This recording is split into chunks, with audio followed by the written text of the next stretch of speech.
मित्रों, मैं हूं बिस्मिल्लाह आफ्ताब आलम। आप देख रहे हैं उर्दू हिंदी नॉलेज चैनल। आइए आज हिंदी लिटरेचर में बात करते हैं। रोज़ एक डोज जो सीरीज़ है, इसमें संक्षिप्त में बात करेंगे। प्रेमाश्रेही जो शाखा है, इसकी क्या विशेषताएं हैं, इस पे बात करेंगे। और इसके बाद में क्या इसमें कौन से कवि आते हैं, उनकी रचनाएं कौन सी हैं, उनकी अपनी विशेषताएं कौन सी हैं, इस पे अलग से बात करेंगे। आज प्रेमाश्रेही जो शाखा है, इसमें देखते हैं इसकी विशेषताओं में जो मुख्य विशेषताएं, उन पे बात करेंगे। यह निर्गुण भक्त धारा की वह शाखा है जिसमें भक्ति भावना की अभिव्यक्ति ज्ञान की अपेक्षा प्रेम पर विशेष आधारित है।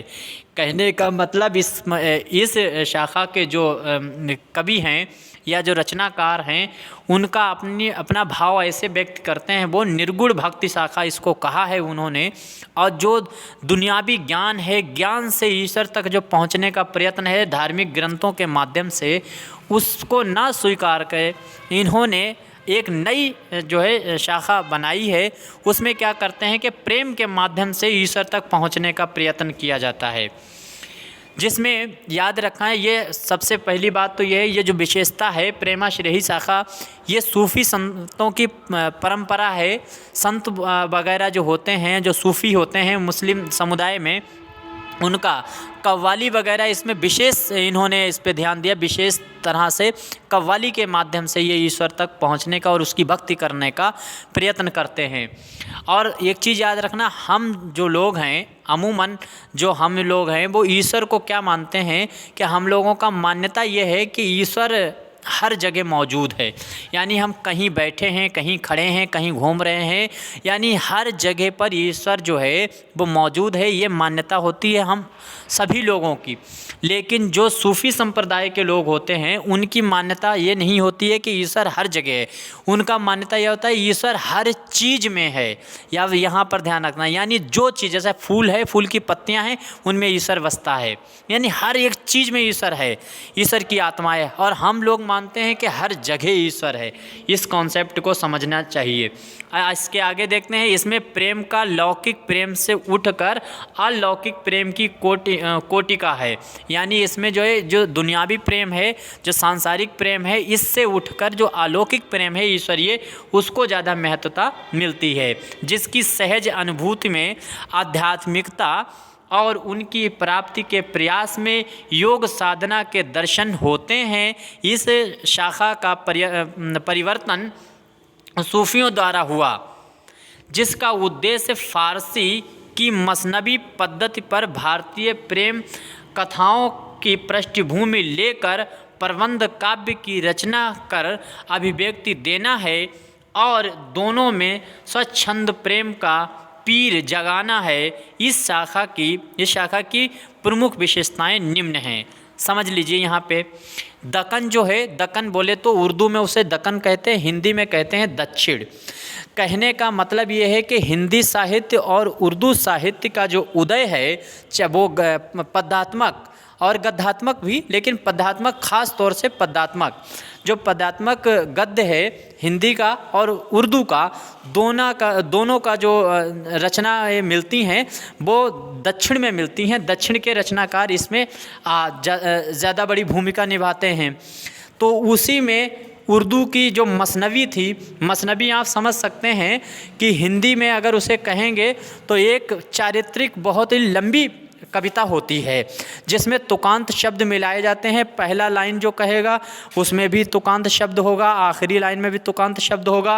यानी 2 लाइनों में 2 तुकांत शब्द होंगे, फिर अगली 2 लाइनों में तुकांत शब्द होंगे, लेकिन पहली वाली लाइनों से मैच नहीं खाएंगे। वो इस तरह की चलती है। इसको हम विधा कह सकते हैं। ये काव्यात्मक विधा है जिसको मसनवी कह दिया गया। अच्छा, इनका सबसे पहला कवि जो है बंदा नवाज गेसू दराज को मान लिया जाता है। वो हिंदी में, या अमीर खुसरो सबसे अच्छा उदाहरण होगा। उसे हिंदी का भी पहला कवि स्वीकारा जाता है और उर्दू का भी पहला कवि माना जाता है। लेकिन अमीर खुसरो जो है, उनकी मसनवियाँ इस तरह की नहीं हैं जिस तरीके से लौकिक प्रेम को अलौकिक प्रेम में परिवर्तित कर दिया जाए। हाँ, लेकिन परंपरा उनकी थी। उन्होंने अपनी जो शैली है इसकी कव्वाली की, उस कव्वाली वाली शैली में उन्होंने क्या किया है, इस शाखा को निभाया है। उम्मीद करता हूँ समझ में आया होगा। और ये पीर क्या होता है इसको भी समझ लीजिए।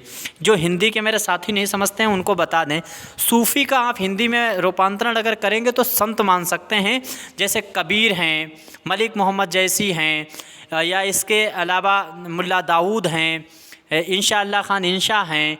ये लोग जो हैं वो सूफ़ी संप्रदाय से ताल्लुक़ रखने वाले लोग हैं।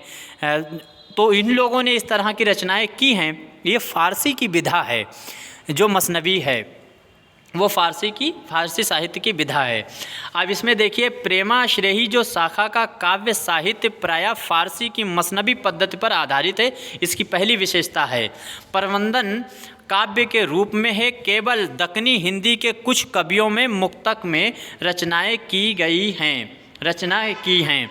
कहने का मतलब इसमें क्या है कि प्रेमाश्रेही जो शाखा है इसमें फ़ारसी की जो पद्धति, मतलब विधा, पद्धति यहाँ पे कहना ज़्यादा उचित नहीं, इसके बदले में कह दे सकते हैं कि फ़ारसी काव्य की एक विधा होती है जिसे मसनबी कहते हैं।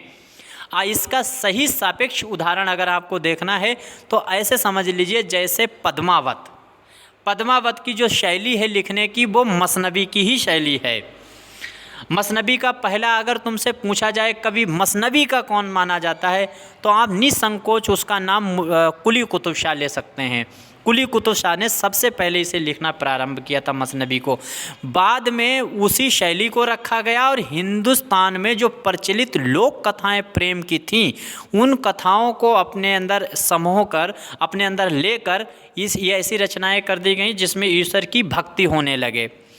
कहने का मतलब है जो धार्मिक ग्रंथ हैं उनके माध्यम से नहीं, इन्होंने एक अलग परंपरा निकाली ईश्वर तक पहुंचने की।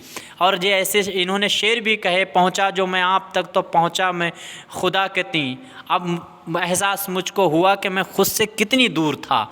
इस तरह की ये शायरी वगैरह करते थे, ठीक है।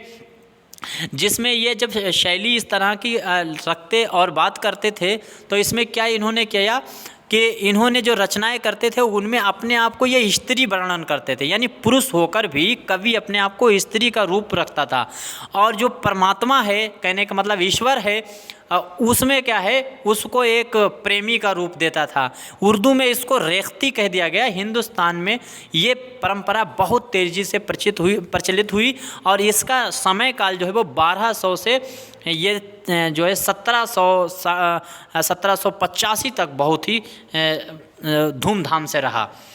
अगली विशेषता में क्या है, इस काव्य साहित्य की रचयिता प्रायः सूफी मुसलमान हैं जिन्हें भारतीय आचार विचार और संस्कृति का बहुत साधारण ज्ञान है।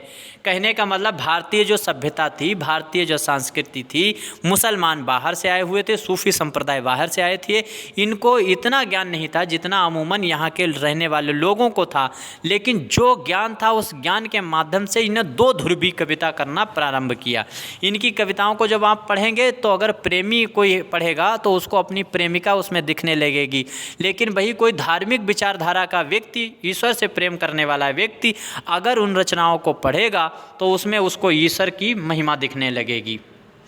आगे देखिए, इस काव्य की प्रेम कथाएं प्रायः हिंदू जीवन से संबंधित हैं जिन्हें श्रृंगार के मादक और मर्म स्पर्शीय वर्णन हैं, यानी ऐसे स्पर्शीय वर्णन हैं जिनमें उनके व्यक्तिगत प्रेमी प्रेमिका का जो व्यक्तिगत जीवन है उसकी शैली को भी इन्होंने दर्शाने का प्रयास किया और उसके माध्यम से ईश्वर तक आप जो है समागम का एक नया तरीका निकाला।